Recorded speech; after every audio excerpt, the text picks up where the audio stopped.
예수님을 믿는 사람이든 예수님을 믿지 않는 사람이든 전부 지혜를 구합니다. 여러분, 예수님 안 믿는 사람들이 다 무책임하게 계획 없이 산다고 착각하시면 안 됩니다. 예수님을 안 믿는 사람들도 자기의 이름을 높이고 더 많은 부를 얻기 위해서 누구보다도 일찍 일어나서 일을 하고 누구보다도 일찍 일어나서 공부하고 그리고 누구보다도 늦게 잡니다. 여러분, 학창시절에 기억나십니까? 똑같이 내일이 시험인데 똑같이 같이 놀았는데 아니 시험을 보면 얘는 꼭 100점을 맞고 같이 분명히 놀았는데 그리고 우리는 놀았기 때문에 공부를 못했으니까 점수가 안 좋고 그런 친구들 있어요 없어요? 아주 못된 친구들이에요. 같이 노는 척하면서 집에 가서 밤새 공부해서 100점 맞는 친구들.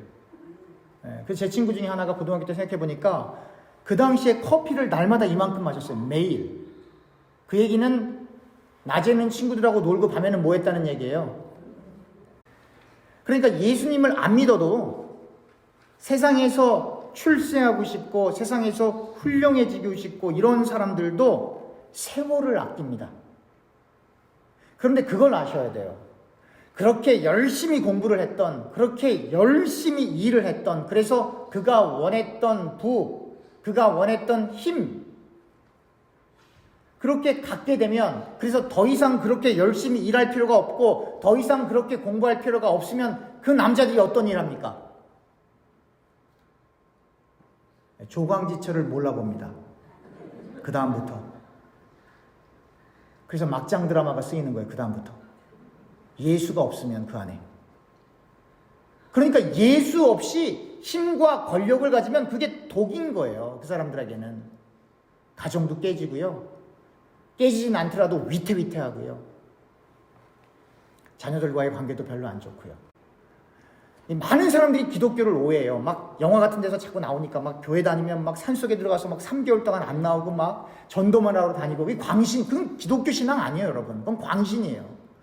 정상적으로 예수를 믿으면 공부하는 학생은 하나님 앞에 있기 때문에 나의 출세를 위해서 공부하는 거 아닙니다. 예수 똑바로 믿는 학생들은 하나님의 영광을 위하여 최선을 다해 공부합니다.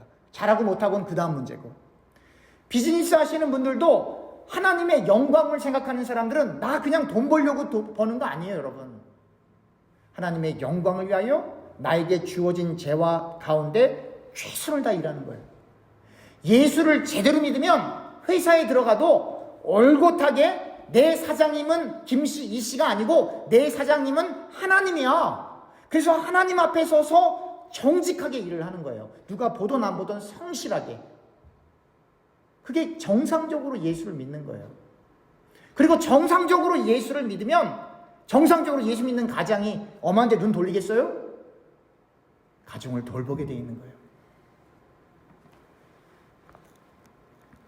그러니까 우리가 정말로 생각해야 될 것은 예수님을 믿는다라고 하는 건 하나님 나라에 들어가는 놀라운 축복도 주어지지만 우리의 삶이 성실해지고 그리고 온유해지고 그리고 책임감을 가지고 더욱 하나님 앞에서 인생을 살아가게 되는 겁니다.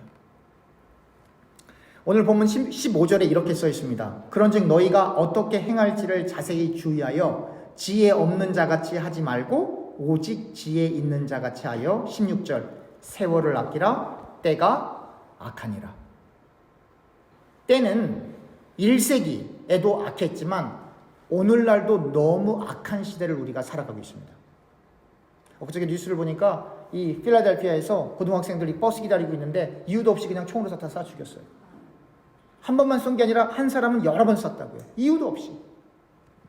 뉴욕 지하철에서는 어떤 일이 있었냐면 자꾸 막 범죄가 나고 총기 사건 나오고 막 그 기관사들 막 목을 베고 막 그러니까 경찰들이 공권력이 투하가 돼서 강제로 미국에서 강제로 그 승객들의 가방을 뺏어서 소지품 검사까지 한다고 그렇게 발표가 날 정도로. 이렇게 세상은 악해요. 근데 진짜 악한 건 그거보다 더 악한 게 있어요. 진짜 악한 건 뭐냐면 절대 가치를 무시하는 행태들이 벌어져요. 절대 가치. 여러분, 절대 가치를 무시하게 되면 어떤 일이 벌어지냐면 성경도 하나님의 말씀이지만 이 절대 가치를 무시해버려요. 그래서 성경엔 이렇게 써 있어도 나는 이렇게 생각해요. 그래도 된다고 생각을 해요, 사람들이. 그러니까 목사님이 목회하러 왔는데 사모님이 남자라니까요. 여러분 어떻게 하시겠습니까? 제가 설교 끝나고 오늘 설교 죽 썼네. 그리고 나가서 담배 한 대 딱 피면 여러분 저 어떻게 보시겠습니까? 그러니까 제가 지금 이걸 뭐 만들어서 얘기하는 게 아니라 지금 21세기에 일어나고 있는 일들을 제가 여러분들에게 그냥 얘기해 드리는 거예요. 어제나 오늘이나 세상은 계속 악해요. 그래서 여러분들과 제가 요한계시록을 읽는 이유가 또 하나 있죠. 요한계시록을 읽어보세요. 환난이 오고요. 하나님을 대적하는 적그리스도들이 오고요. 하나님의 말씀을 업신여긴들이 오고요. 그리고 그건 아셔야 돼요. 요한계시록을 누가 읽어요? 예수 믿는 사람들이 읽거든요. 그러니까 악의 근원이 예수님 안 믿는 바깥에서도 오는 것도 있겠지만 대부분 악한 것은 다 예수님을 믿는다라고 이야기하는 사람들 가운데 나온다 이 말이에요. 그래서 여러분들이 공간복음서와 요한복음을 읽어보면 예수님이 누구한테 독사의 자식아, 회칠한 무덤아, 마귀의 자식아, 누구한테 그렇게 욕을 하세요? 제사장들, 하나님 믿는다라고 하는 사람들,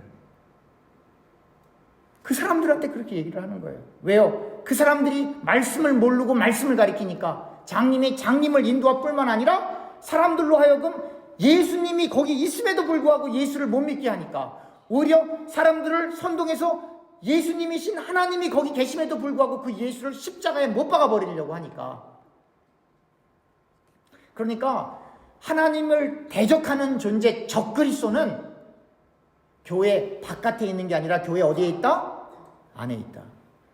우리가 신천지 이단인 거 알죠? 통일교 이단인 거 알죠? 근데 진짜 무서운 이단들은 정상적인 교단인데 정상적인 교회인데 말씀을 왜곡해서 가리키는 사람들 가운데 있는 거예요, 여러분.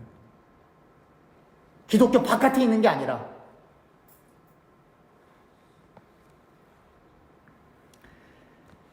17절 그러므로 어리석은 자가 되지 말고 오직 주의 뜻이 무엇인가 이해하라. 그러니까 어리석은 자가 되지 말고 주의 뜻이 무엇인지 이해하라. 그러니까 어리석은 사람, 미련한 사람들은 뭐예요? 주의 뜻을 생각하지 않는 사람들은 다 미련하고 어리석은 사람들이에요. 목사라 할지라도, 장로라 할지라도, 권사, 집사라 할지라도 주의 뜻을 고려하지 않고 내 생각대로 생각하고 행동하는 사람들은 하나님 앞에서는 다 미련하고 어리석은 사람입니다.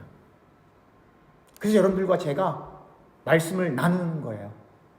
집에서도 말씀을 읽으셔야 돼요. 왜냐하면 하나님의 뜻을 이해해야 되고 하나님의 뜻을 분별해야 되기 때문에. 18절입니다. 술 취하지 말라. 이는 방탕한 것이니 오직 성령으로 충만함을 받으라. 바울이 술 먹지 마 이렇게 얘기하지 않고 술 취하지 마. 왜 그랬을까요? 에베소서 교인들은 술을 거의 다 마셨습니다. 유대인들도 술을 거의 마셨어요. 예수님께서 성찬식 하실 때도 포도 주스 드셨어요? 포도주 드셨어요? 포도주 드셨어요. 이렇게 글을 쓰고 있는 바울은 포도주 마셨을까요? 안 마셨을까요? 당연히 마셨어요. 그래서 바울이 술 먹지 말어, 포도주 마시지 말어 그렇게 얘기하지 않고 술 취하지 말어 이렇게 말을 했어요. 여러분들이 어떤 취미를 가지고 있던지 간에 여러분 그건 취미예요. 취미는 해도 되고 안 해도 되는 거예요. 근데 나는 이거 안 하면 못해. 그건 더 이상 취미가 아니라 그 취미가 여러분들을 지배하고 있는 거예요. 제가 아는 변호사가 이렇게 낙하산인데 이렇게 그 패러글라이딩이라고 하나요? 그걸 그렇게 좋아하는 거예요. 근데 그것도 두 종류가 있어요. 하나는 그냥 두둥실 떠 있는 게 있고 하나는 빨리 내려오는 게 있는데 이 여자분인데 백인인데 이걸 그렇게 좋아하는 거예요. 그래서 어느 날은 그걸 타다가 떨어져 갖고 다리가 부러졌다고요. 그 기부스를 하고 왔어요. 제가 그분한테 그랬어요. 절대 다시는 그거 하지 마. 그랬더니 그분이 저한테 뭐라고 했냐면 자동차 타고 다녀도 교통사고 나잖아. 그런 것 따지면 어떻게 그런 취미생활을 해? 그래서 제가 그랬죠. 자동차는 안 몰고 가면 안 되지만 그거는 안 해도 되는 거잖아. 그건 취미니까. 그랬더니 아무 말 못하죠. 생명의 위협을 느낀 거예요. 사실은 이거 다 부러졌으니까 오른쪽 다리가 다. 근데 놀라운 거 있죠. 깁스 풀고 또 타러 가요. 그걸 누가 말려? 직업도 변호사인데 그걸 누가 말리냐고요. 아마 그 엄마만 말릴 수 있을 거예요. 엄마만. 너 이러다 죽는다. 제 생각에. 그 정도가 되면 과한 거예요. 그러니까 여러분들과 제가 어떠한 취미가 있든지 간에 여러분 취미는 그냥 취미예요. 그러나 거기에 취하지 마세요. 술 한두 잔 드실 수 있죠. 그러나 나는 술 먹으면 나는 취할 때까지 먹어야 돼. 그 사람 술 먹으면 안 돼요. 끊어야 돼요. 그건. 여러분들과 저는 이게 교회가 아무것도 아닌 것 같죠. 그러나 여기에 누가 계십니까? 하나님 예수님 계세요. 여러분 우리가 이 자연계와 은하계를 보면 우리가 어떻게 인생을 살아야 되는지가 분명하게 일반 계시로 나타나요. 예를 들면 태양이 있잖아요. 태양을 중심으로 수금지와 목토천하면 시험 보려면 그렇게 외워야 돼요. 어렸을 때. 그러니까 그렇게 행성들이 쭉 있잖아요. 그러니까 태양을 중심으로 그 큰 행성들이 이렇게 공전하는 거예요. 태양을 중심으로. 이걸 벗어나면 큰일 나는 거예요. 천재지변이 일어나는 거예요. 예수 믿는 사람은 예수 그리스도가 교회 대신 그 교회를 중심으로 공존하는 스케줄을 짜야 돼요. 교회의 스케줄에 맞춰서. 단 전제는 그 교회는 반드시 하나님의 마음에 합한 교회여야 되겠죠. 예수 그리스도가 머리가 되신 것이어야 되겠죠.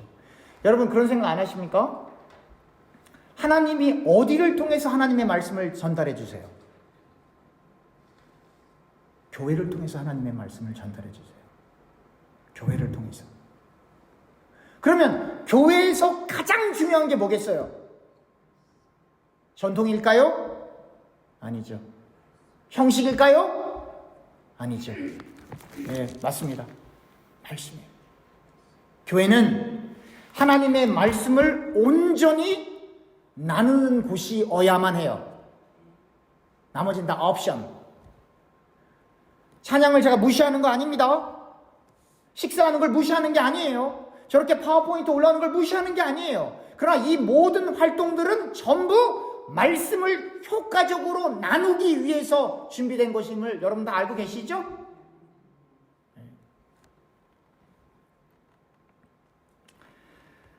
19절입니다. 시와 찬송과 신령한 노래들로 서로 화답하며 너희의 마음으로 주께 노래하며 찬송하며 범사의 우리 주 예수 그리스도의 이름으로 항상 아버지 하나님께 감사하며 그리스도를 경외함으로 피차 복종하라. 그러니까 하나님께 감사하고 그리스도를 경외하면 반드시 여러분들과 저는 피차 복종해야 돼요. 피차가 복종하면 피차가 어떻게 되는 거예요? 화목하게 되는 거예요. 나도 당신의 말을 듣고 당신도 내 말을 듣고 그럼 분쟁이 끝나는 거거든요. 그래서 그리스도를 경외하면 피차가 복종을 해야 되는 거예요. 말씀을 맺겠습니다. 성경이 이야기합니다. 술 취하지 말고 뭐에 취하라고요? 성령에 충만하고 성령에 취하라고. 그 하나님의 거룩한 성령이 여러분들과 저의 삶을 온전히 주관해 주기를 소원합니다. 기도하겠습니다.